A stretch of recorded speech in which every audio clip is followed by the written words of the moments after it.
Hello, everyone, and welcome back to our second annual summit. I'm honored today to have Jon Eagle Sr. with us. Jon Eagle Sr. is a nationally known consultant with over 36 years of experience working with children, family, and communities. He also has 26 years experience consulting with federal, state, and tribal agencies. He's got a wealth of information and a wealth of knowledge that he can share. I know that everybody really enjoyed your talk last year, so I look forward to hearing from you this year. Just as a reminder, everybody is muted and your videos are off. If you have any questions, please put them in the chat and we will try to get to them after Jon's done talking. So thank you for being here and welcome, Jon. Thank you, Chris. Just so everybody knows, when I logged on, I asked Chris, I said, how long do you want me to talk? And she said, however long you want to talk. You know, Lakotas are known to be kind of long-winded, and I could talk to every single one of you, fell asleep if I had to. But, there's a lot of things running through my mind today. I think because of not only what's happening in my community, but what I see happening across the country and within the world itself. So I kind of wanted to start by saying this. Matakhe ampetukile chante washte na pe chuzapalo. Kahakaska amache ape na washicho ea Jon Eagle Sr. hamacha. Na hunkwapa lakota amataha. Ahana lila ahana chankauha tioshpa amataha. Na ampetukile shumna hiksapa woglaka wa'u. And my relatives, that's the challenge that I have in this world, to be able to think in one language and have to translate those thoughts into another. But in my understandings, in the family I come from and the people that I come from, that's the most respect I can show you, is to talk to you in one of the first languages spoken on this land. And there's some ancient teachings involved in what I shared with you. One was that I addressed you as my relatives. Because within Lakota society, Lakota thought we're related to everything in creation, everything above us, everything below us, everything around us, to include you. Whether or not we've ever met or whether or not our paths will ever cross in person, I still look at you as my relatives. When I think about the wisdom of my elders and their elders and going all the way back to a point of contact, the wisdom of approaching people like that is so that in the hopes that as good relatives, we're going to listen to each other. But it also prepares us for that time where maybe we're not going to agree with one another. That as long as we're looking at each other as relatives, we're always going to have that to fall back on. And that seems to be what's missing today, is people aren't looking at each other as relatives. I've been asked to come and share some things about my understandings of Iota Shunkha Ayate. What that means is our cherished horse nation. As you see, as Lakota people, when we look at horses, that word horse in English doesn't give any justice to who they are or to what they are. We don't look at them as livestock. We don't look at them as tools, as equipment. We look at them as relatives, that they're a nation unto themselves, that within their herd, within their society, within their kinship, they have an ancient way of communicating with each other. And I've seen that with horses at Theodore Roosevelt National Park. I've seen that, in Linton with the herds of Nakota horses. I see that in my herd where we're developing a herd of Nakota horses. But I also see it in domestic horses, that if given the chance, even domestic horses will fall back on that ancient language, that ancient understanding. Because in that language and that understanding, it's their sense of self, not only their sense of self, but how they relate to everything around them. They have an ancient language. And I'm not one of these modern trainers that are going to tell you the true language of the horse. The reason why I'm not going to say that is because I will see people go when they're working with horses. And in my 58 winters here on this earth, I've never heard a horse go. But yet that's how some people have been taught to communicate with them. You know, the telling of our creation stories can take 4 nights to 7 nights to tell that story from the beginning all the way until the emergence of us. And we're a little different in the telling of our stories and our understandings and our belief because that first action in creation was a female action. It wasn't a male action. Because only woman can bring life to this world. A man can't. So in our belief systems, in my community, when I'm called upon to pray and I close my eyes, I don't see a man in flowing robes. When I close my eyes to pray, I see the universe and my relationship to everything in creation. You know, we're here, and this is what people seem to forget sometimes is that this is the gift to be here in this beautiful place with each other, experiencing both the good and the bad. That this is the gift. So my ancestors taught me that every morning when I wake up to say thank you because I get to be here another day. I get to see all this beauty around me. When you think about those of you who are probably like me who get up when the morning star is still in the sky, we got to watch that beautiful sunrise as that the sun came up. And it's going to go over our head and it's going to set in the west. If we're lucky enough, we get to see that again tomorrow. And even though wherever it is that you're at right now, watching this seminar, it might look like we're sitting still, but we're actually not, because we know that Untumaka, that grandmother Earth, is rotating. And she's not just hanging out there in space all by herself; she's rotating around the sun and all of her relatives. There's all these sacred movements to creation. You know, we're inhaling oxygen, exhaling carbon dioxide, but those trees outside, they're inhaling carbon dioxide, exhaling oxygen. Water evaporates, goes up, and it comes back as rain. You know, we're in winter, and pretty soon it's going to be spring, then summer, then fall, and that whole cycle repeats itself. All these sacred movements. And I know that if you reflect back to school and your science classes, I know you've seen images of galaxies. And I want to plant this thought in your mind because what shapes are those galaxies in? Are they squares or are they hexagons or octagons? No, they're swirls. That same sacred movement, that same sacred motion. If you were to take the time to look at your fingerprint, to just take that time to examine that, to study that and contemplate on that, you're going to see that swirl right there in your fingerprint.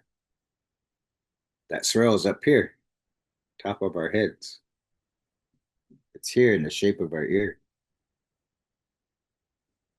And that's how we're connected to everything in creation. That's why me, when I close my eyes to pray, I don't see a man sitting on a throne.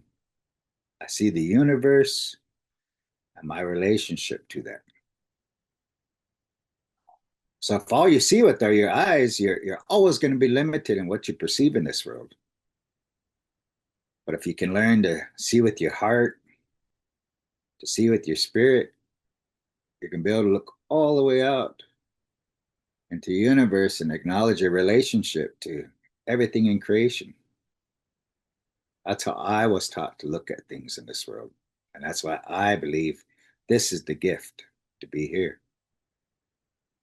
So when we look at animal nations, buffalo, Pateoyate, buffalo nation. Deer, Takchoyate, deer nation. Elk, Kahakoyate, elk nation. To include trees, Chaoyate, tree nation. To include rocks, Iaoyate, that rock nation. I think maybe why these thoughts are on my mind is we've been experiencing some unfortunate losses here within my extended family. Last night, I spent my evening and my night with my family down in South Dakota because an uncle lost a daughter. And I think about that because for us, to go into mourning is really a sacred thing. To go into mourning, that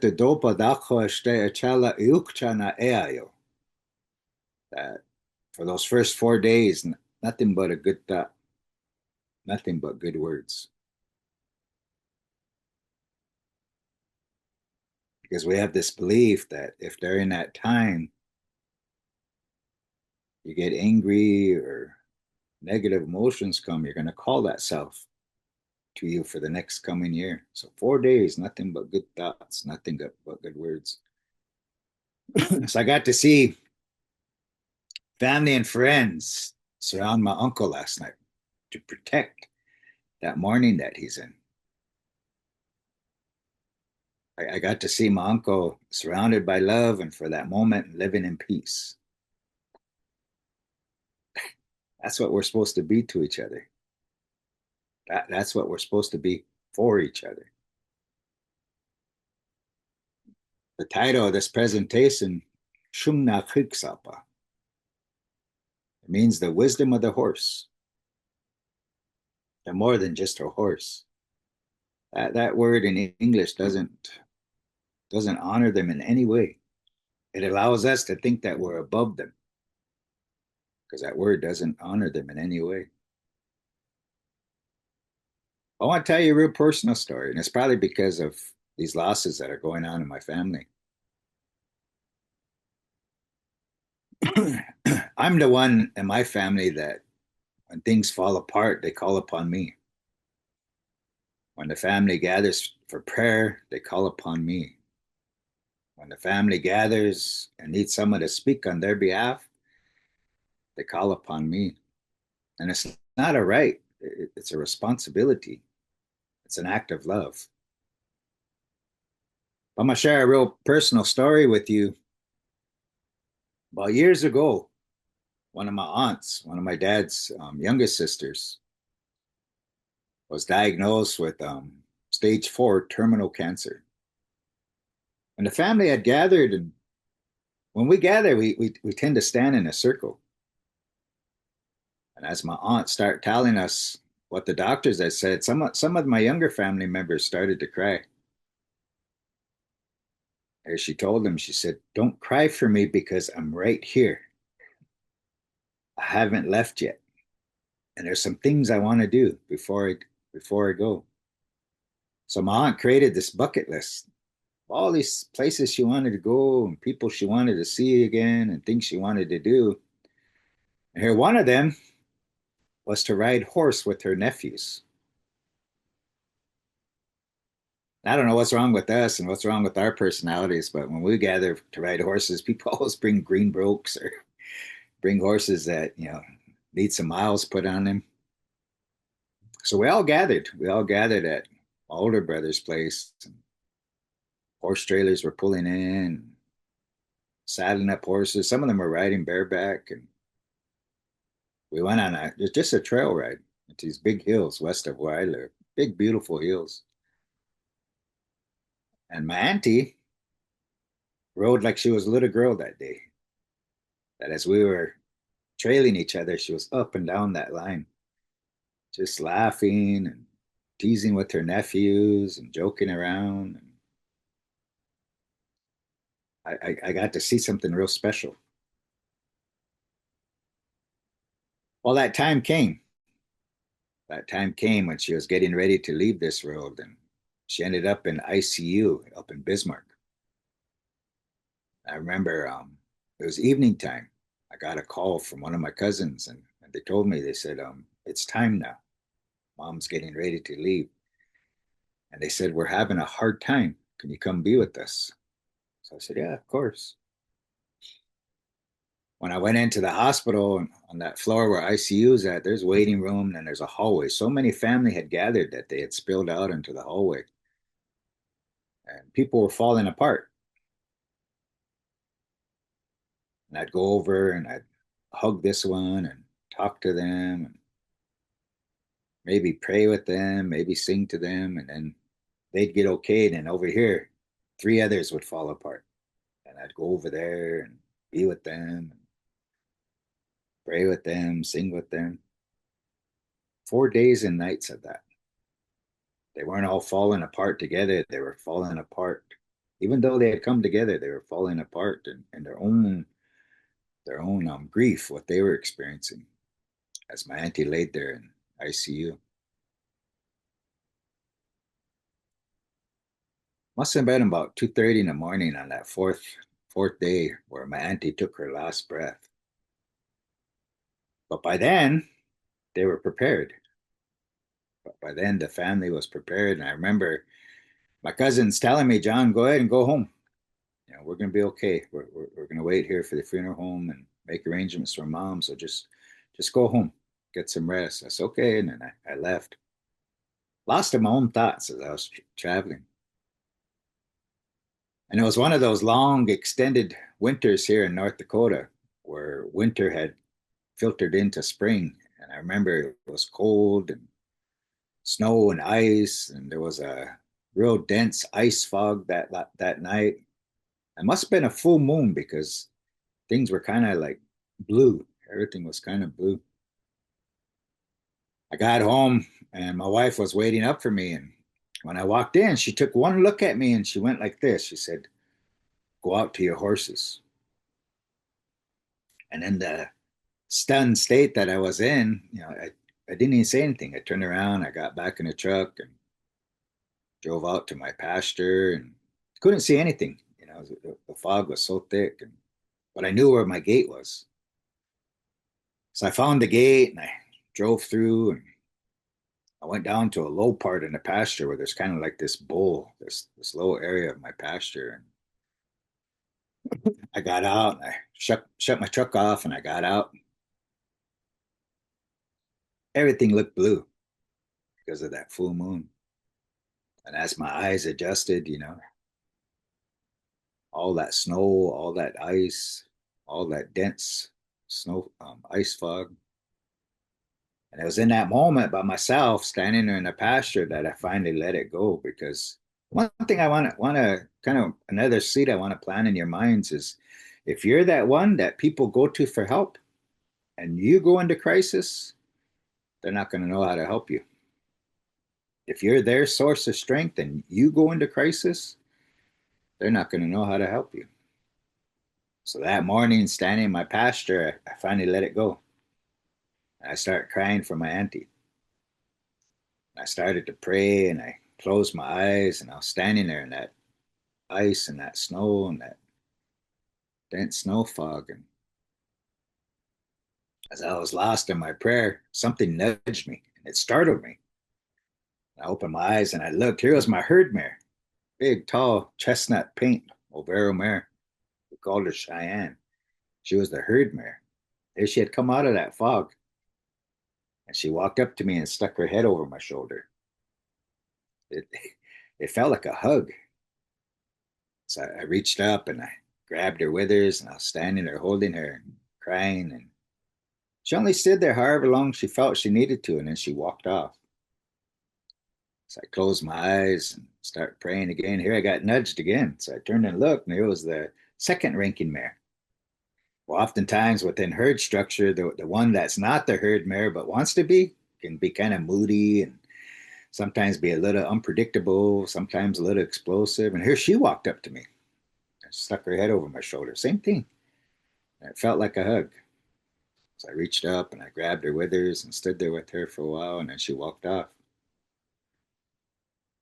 Closed my eyes again. Here I got nudged a third time. But this time when I got nudged, I looked. Here my whole herd was coming, even disappearing into that fog. And they were lined up by their birth order. And every single one of them came and did that to me. Stuck their head over my shoulder, stand there with me for a while, and then leave. Until pretty soon the untouched horses came. The ones that hadn't been introduced to halter, the ones I hadn't worked with yet. And here they did the same thing. Stuck their heads over my shoulder. Until pretty soon they were gone. Then I really started to cry because I realized that something was happening on a spiritual level because I couldn't understand it. I couldn't comprehend what my herd had just done. I closed my eyes and I started to pray again, and hearing all that ice and all that snow and dense snow fog, all of a sudden I felt warmth. Like all of a sudden I was warm. When I opened my eyes, my herd was standing in a circle around me. And that warmth was their breath as they were standing there breathing on me.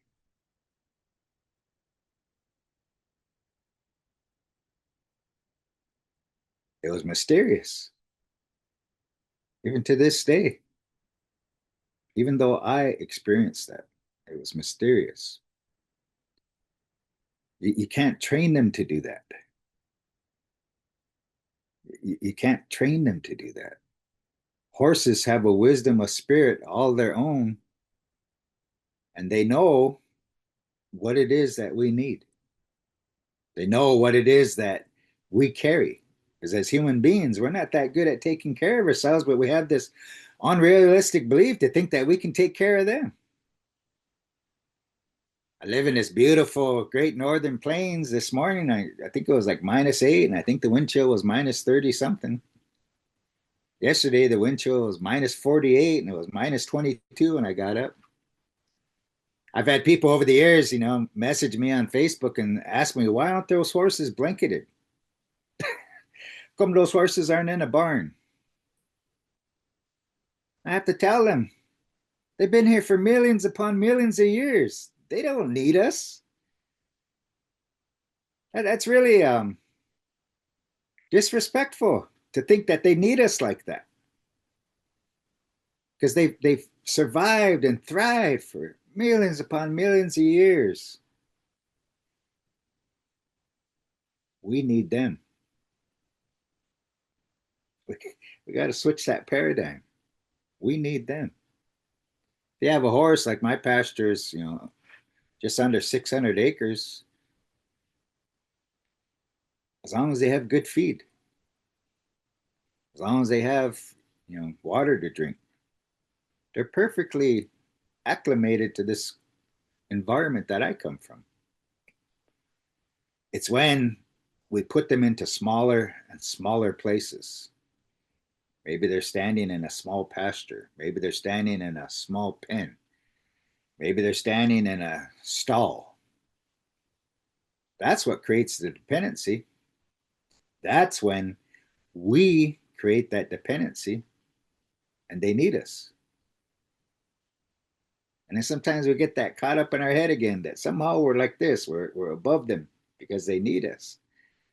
But it's because we created an unnatural environment for them that now we force this dependency upon them. And it changes how they see themselves, and then changes how they see us. And then we hold it against them.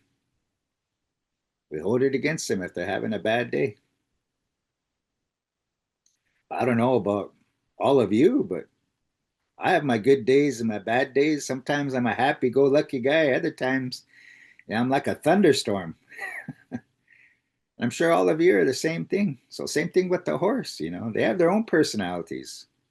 They have their own way of communicating. And for me, I just feel blessed to be a part of their lives. I feel blessed that they're a part of my life.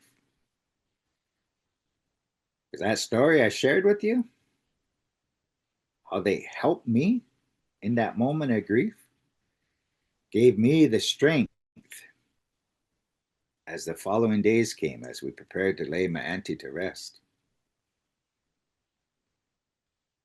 I've seen amazing things with horses, working with people. One time in Kyle, South Dakota, Oglala, Lakota invited me down to a middle school. They asked me, they said, what do you need? I said, I just need an arena and 5 horses. So they gave me instructions on where to go. And I showed up, and the school shows up with a van load of kids. And we show up this arena, and no horses. Nothing was there. I always tell people, no studs. Because unless you're around studs, studs can be intimidating. I always tell them the horse must not have ever shown aggression to people. Because horses are horses. And every once in a while you encounter that horse that's aggressive, just like you encounter a person that's aggressive. It's just part of their personalities. Or maybe it's a part of whatever happened to them before your paths crossed. Then I always tell them they must come from the same herd. Because you don't want to be in a mix if you're mixing horses from 2 different herds together. They got to go through a process to figure out where they rank in that birth order. So anyways, that morning we're standing there kind of looking around. We're visiting and waiting for the horse owner show up. And here's this young teenager. She shows up on a ATV. She's kind of gruff too. Sometimes cowboys and cowgirls can be. I mean, she was a barrel racer. So she kind of pulled up right next to me and said, how many horses you want then? That's kind of smiled at her. I said, bring me 5. So I watched her chasing her herd around on an ATV. Got 4 and hit this one. I don't know what was going on between her and that horse, but there was this bush. We were kind of in a low air, and there was a terrace right above us, and there was this big bush, and she was chasing that horse around that bush. And to me, as I was watching, I was thinking that horse is baiting her. That horse is playing with her because it knows it. She can't catch it. Pretty soon on its own, it came down. So when she came and I asked her, I said, tell me about your horses. And she picked that one, the one she was chasing around the bush, and she said, that one doesn't like people. I was like, I told you guys, must not have ever shown aggression to people. But it was kind of, the day was going on and we were running late. There was enough horse people there that I thought, well, we can intervene if something happens. So then she speeds off in her little ATV, and we get into the arena. And I asked for 5 volunteers. So 4 boys and a girl came up, middle school students. And because I was in a Lakota community and I know they were probably exposed to our way of life, I told them, I said, if those 5 horses out there represented our creator, go out there and develop a relationship with the creator. That's all I said. Of course, they're standing there not quite knowing what to do. And pretty soon, they start wandering off. And of course, those boys, just went straight up to those horses. But that girl, I watched her kind of walk towards the center. And way on the other side was that horse that owner said doesn't like people. And here they locked onto each other across from that arena.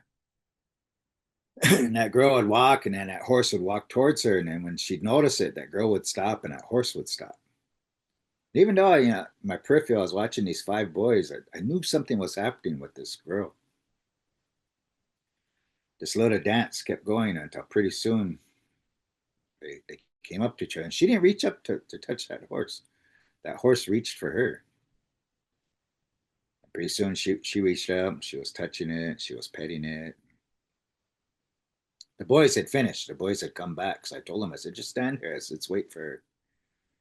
Because something was happening out there with that little girl. Pretty soon she turned to walk away, and that horse followed her.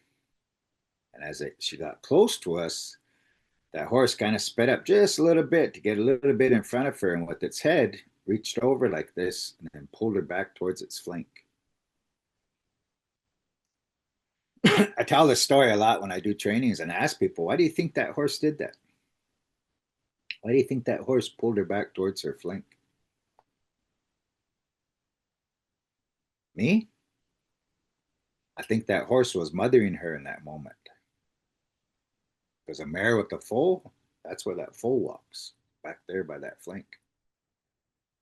So they get back, and I started debriefing with those boys, but I saved that girl for last because I just sensed something happened out there. Those boys are talking about their experience, and finally I get to that little girl, and I said, I noticed when you walked towards that horse turned and faced you. And she was quiet and probably a little shy, maybe a little respectful because I was older than her, and she just kind of nodded her head. I said, I noticed that every time you walked towards it, that horse would come towards you. She just kind of acknowledged it and nodded her head. Then I brought up that moment. I said, when you start walking towards us, I said, I saw that horse reach up and pull you back here by its flank. What do you think was happening there? And she said, it knows what I'm going through. Red flags went off. So I asked her, I said, well, what are you going through? She was kind of quiet for a moment and she started to cry. And she said, my mom just died. And that horse knows what I'm going through. None of those staff that were there, those counselors, those teachers, those other students even know that that little girl just lost her mom and she didn't know what else to do. So she went to school. But that horse knew. They have a wisdom of spirit beyond ours. We're, we're not above them. We're not above anything in creation. We're the most pitiful thing out here.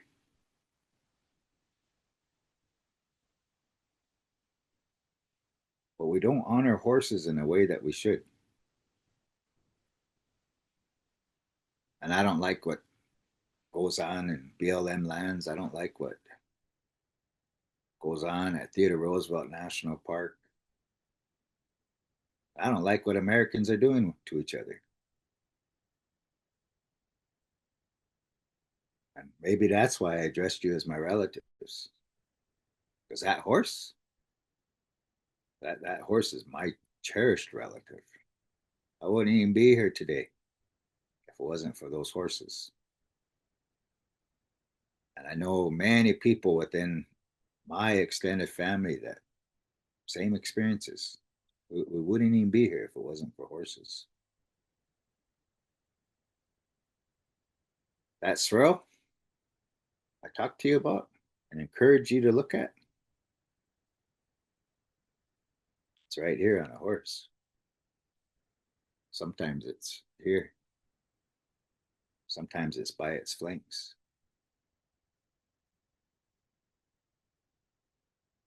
Those BLM horses, those horses at Theodore Roosevelt, those horses in the Nakota herds don't seem to be carrying the same trauma that a domestic horse carries.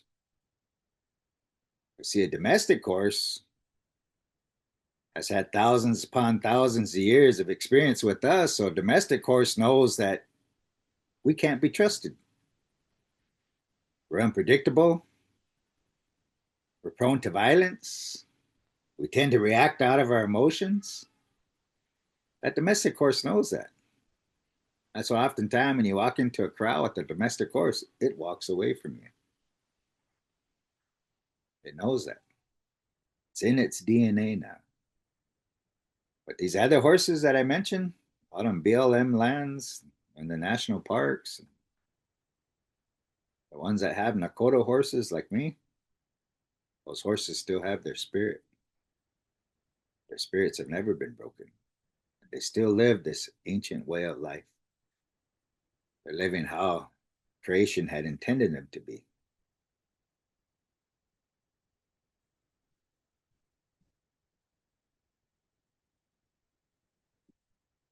Maybe that's why I accept invites like this. Yeah. Chris asked me to be a part of this. I've had people try to record me before, and I used to tell them no. I don't. I don't want that kind of attention. I've had reporters try to interview me and tell them, no, I don't want to do that. I've had people come and want to write books and want to put me in National Geographic. And it's like, no, I don't want to do that. That's not why I do what I do. I do what I do because I want horses treated better. I want horses treated better. And I want children and families that are involved in our current delivery systems, I want them treated better too. Because when those professionals misinterpret those behaviors, consequences without understanding. The same thing is with horse people. When they misinterpret that horse's behavior, consequences without understanding. And me, I'm nothing and I'm nobody. Just this fortunate person that I come from a family, and this is unusual for Lakota families because of our forced assimilation, because of our forced removal from our ancestral lands, because of our boarding school experience and failed U.S. Indian policy and all these things that we've gone through as a people. I'm fortunate to have come from a family that I can hold my head up high and tell the United States government, you failed. You tried to rub us out and you failed. You tried to take my language from me and you failed. You tried to break my spirituality and my understandings and connection to everything in creation and you failed because you know what? I'm here because I cherish all of you, even though I've never met you. Because I know some of you have children in this road, and I don't know if how many of you, like me, as a grandparent now, but our word for grandfather is Lala. That's our word for grandfather. I didn't know how good that was going to feel until that first time that happened, where my oldest grandson one day looked at me and said, Lala. I had no idea how good that was going to feel until that happened. So that's my motivation. I want horses treated better. I want children and families treated better. I've got grandchildren in this road, and hopefully someday I live long enough to meet my greats. That would really be cool to meet my greats.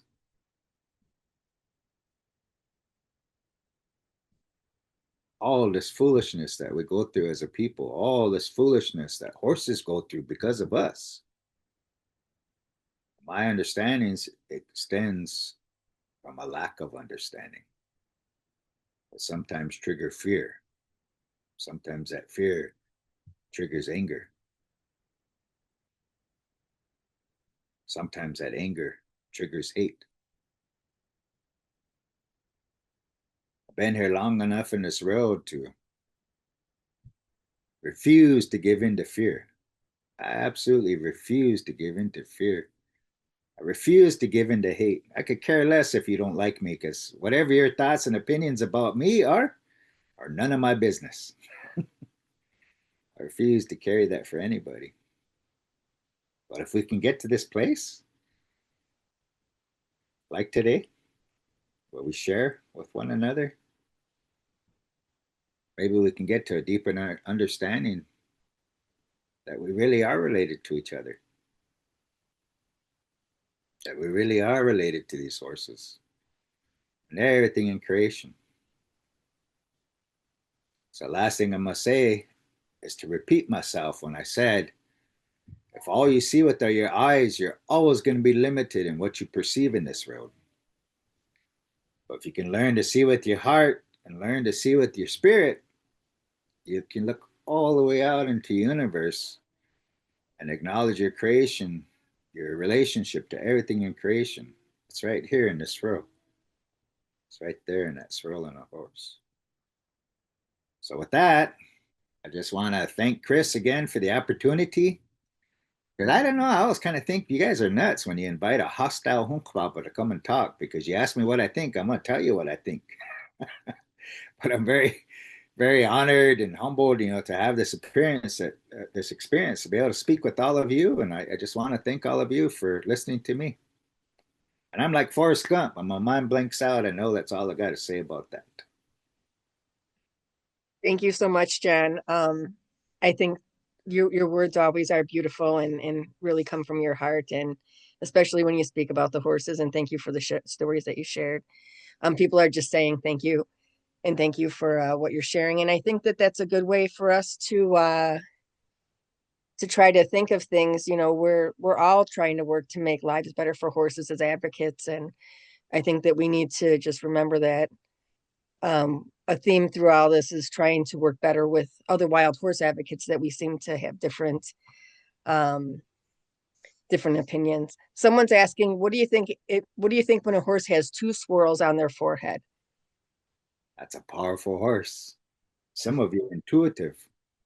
And I'm sure you, and if you're not, I'm sure you've included those or have experienced those ones who are that are intuitive, that you might be trying to keep a secret, but they can see right through that. Same thing with that horse that has two swirls. That's a powerful horse, deeply connected to everything in creation. I'm not going to go any further than that. Everyone's just saying thank you, and I wanted to thank you. I know that you've got a busy morning too, so I appreciate you taking time. And you're welcome anytime. Everyone enjoys listening to your stories and listening to your sharings and your knowledge and your wisdom. So thank you again. We appreciate it. And thank you everyone for being here. And we'll be back later on with another presentation, I think at 4 o'clock. Y'all have Thank a you, good day. John.